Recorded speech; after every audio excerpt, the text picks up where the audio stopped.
আসসালামু আলাইকুম। আশা করি সকলেই ভালো আছেন। বর্তমান যুগে আমরা অনেকেই এটিএম কার্ড ব্যবহার করে থাকি।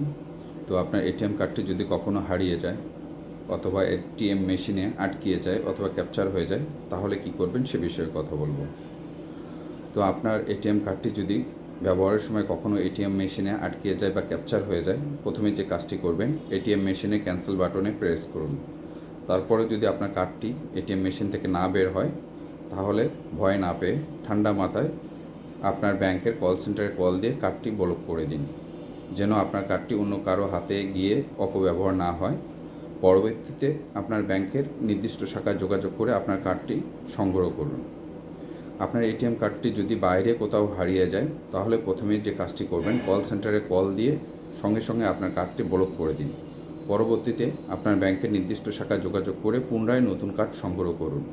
সবাই নিরাপদে থাকবেন, ভালো থাকবেন। আল্লাহ হাফেজ।